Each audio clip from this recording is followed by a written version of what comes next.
అందరికీ నమస్కారం అండి. జేడి వరల్డ్ యూట్యూబ్ ఛానల్కు స్వాగతం. నేను ఈరోజు చేయబోయే రెసిపీ సొరకాయ టమాటా ఇగురండి. ఇది వెజ్ కూరల్లో చాలా బాగుంటుంది, రైస్లోకి అలాగే చపాతీలోకి. సొరకాయ పొడవది తీసుకున్నాను, అలాగే టమాటాలు, ఒక ఉల్లిపాయ. దీంతో ఇగురు కూర చేస్తున్నానండి. ఇది చాలా టేస్ట్ ఉంటుంది. సొరకాయని ఇలా ముక్కలుగా కట్ చేసుకోవాలి చిన్నగా. ఇప్పుడు దీంతో కర్రీ చేస్తున్నానండి. అలాగే టమాటాలు 2 ఇవి బాగా పండినవి తీసుకోవాలండి. దీనిలో కొంచెం మీడియం సైజు ఉల్లిపాయ కూడా బాగానే ఉంటుందండి. దీనిలో వేయటం కొంచెం ఎక్కువ వేసుకోవచ్చు. మీడియం సైజు వేసాను.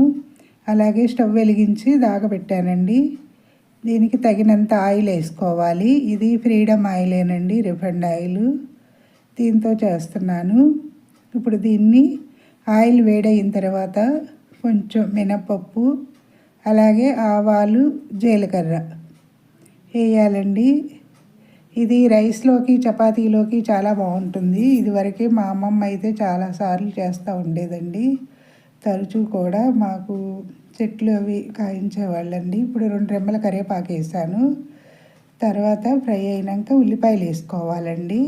పోపు అయిపోయాక ఉల్లిపాయలు వేసి ఇట్లా మొత్తం కూడా ఇలా కలుపుకోవాలి. కలిపిన తర్వాత ఇవి కొంచెం వేగితే సరిపోతుందండి. ఎందుకంటే సొరకాయ నీరు ఎక్కువ ఉంటుంది కదా, సొరకాయతో మగ్గితే ఇంకా మెత్తగా అవుతాయండి. ఇప్పుడు కొంచెం ఫ్రై అయినాక మనం ముందుగా కట్ చేసి పెట్టుకున్న ఈ సొరకాయ ముక్కలు అనేవి వేసుకోవాలి. దీనిలో వేసి మొత్తం ఇలా కలుపుకోవాలండి ఒకసారి. ఈ సొరకాయ వాటర్ ఎక్కువ ఉంటుంది కదండి, హెల్త్కి చాలా మంచిది. అలాగే నీరు ఎక్కువ ఊరుతుందండి. ఇప్పుడు దీనిలో కొంచెం పసుపు ఆరోగ్యానికి చాలా మంచిదండి, యాంటీబయాటిక్ లాగా పనిచేస్తుంది. దీనికి తగినంత సాల్ట్ అయినా వేయచ్చు, లేదంటే గళ్ళుప్పు కూడా వాడచ్చండి. ఇప్పుడు నేనైతే సాల్ట్ వేస్తున్నాను. తగినంత సాల్ట్ వేసి మొత్తం కూడా కూరని ఇలా కలపాలి. ఎందుకంటే సొరకాయలో నీరు ఎక్కువ ఊరుతుందండి. నేనైతే లోపల సీడ్స్ తీసేసాను, ముక్కలుగా లోపల తీసి పైన వరకే వేసానండి. ఇది పొడవు సొరకాయ, ఇవి హైబ్రిడ్ సొరకాయలు అంటారు కదా. మూత పెట్టి ఒక 5 మినిట్స్ ఆగి మూత తీసాను. ఇలా నీరు ఊరుతుందండి. ఇప్పుడు దీనిలోకి మనం ముందుగా కట్ చేసి పెట్టుకున్న టమాటా ముక్కలు వేసుకోవాలండి. ఇది వరకు అయితే మాకు తోటలు ఉండేవి అమ్మ వాళ్ళకి. అమ్మమ్మ అయితే ఇంటి దగ్గర చెట్లు పెట్టి కాయించేదండి. ఇప్పుడు ఈ టమాటా ముక్కలు వేసి మొత్తం కూడా ఇలా కలుపుకోవాలండి ఒకసారి. ఎందుకంటే అప్పుడప్పుడు సొరకాయ నీరున్న కాయ అయినా కూడా, ఇప్పుడు ఈ సమ్మర్లో అయితే మనకి హైబ్రిడ్వే దొరుకుతాయండి, నాటు కాయలు ఉండవు. ఇదివరకు అయితే పొడవు సొరకాయ కాకుండా కుండ సొరకాయలు ఉండేవండి, ఇంకా బాగుండేవి.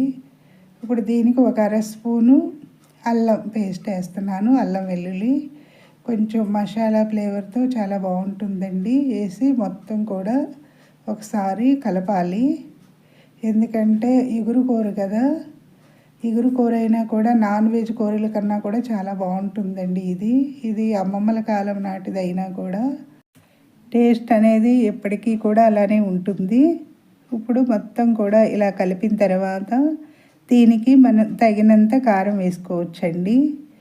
నేను సరిపడా కారం వేస్తున్నాను. మామూలుగా అయితే పచ్చిమిర్చి, వెల్లుల్లి కూడా వేయచ్చండి. మా బాబు తినడని నేను వెల్లుల్లి అసలు వేయను కూరల్లో. లేదంటే కనుక ఉడికేటప్పుడు వెల్లుల్లి వేస్తే కూర టేస్ట్ చాలా బాగుంటుంది, మంచి స్మెల్ కూడా వస్తుందండి. పచ్చిమిర్చి కూడా వేసుకోవచ్చు తినేదాన్ని బట్టి. కొంచెం వాటర్ పోయాలండి కారం వేసిన తర్వాత. ఎందుకంటే కాయలో ఉన్న నీరు కన్నా కూడా మామూలుగా నీరు పోసి ఇలా ఉడికించితే చాలా మెత్తగా అవుతుందండి ముక్క. సొరకాయ ముక్క అనేది జ్యూసీగా ఉంటుంది. కొంచెం వాటర్ పోసి మూత పెట్టి ఒక 5 మినిట్స్ ఆగి చూస్తే ఇలా దగ్గర పడుతుంది కదండి. ఇప్పుడు దీనిలో ఎలాంటి మసాలా అవసరం లేదు, ఇంకా అల్లం వెల్లుల్లి వేసాం కదా, అదే సరిపోతుందండి. ఇలా సబ్స్క్రైబర్స్ పెరగటం లేదండి, సబ్స్క్రైబ్ చేయండి, మరిన్ని వీడియోస్ చేస్తాను. కొత్త వారికి కూడా అవకాశాలు ఇవ్వాలి కదా. నేను చేసే రెసిపీస్ ఎలా ఉన్నాయో కామెంట్స్లో పెట్టండి. మరిన్ని వీడియోస్ చేస్తానండి. మళ్ళీ అక్టోబర్ వస్తే 2 ఇయర్స్ అయిపోతుందండి. ఇప్పుడు వరకు మానిటైజేషన్ అవ్వలేదు. వీడియోస్ అయితే చూస్తున్నారు కానీ ఇప్పుడు 1 ఇయర్ ఇవ్వటం వల్ల వాచ్ అవర్స్ కూడా అయ్యింది కూడా తగ్గిపోతుంది. నేను చేసేది చిన్న చిన్న వీడియోసే కదండి, దానికి కూడా సపోర్ట్ ఉండలేదు. అయిపోయిందండి సొరకాయ టమాటా ఇగురు. నచ్చితే లైక్ చేయండి, షేర్ చేయండి, సబ్స్క్రైబ్ చేయండి. మీ లక్ష్మీ కుమారి.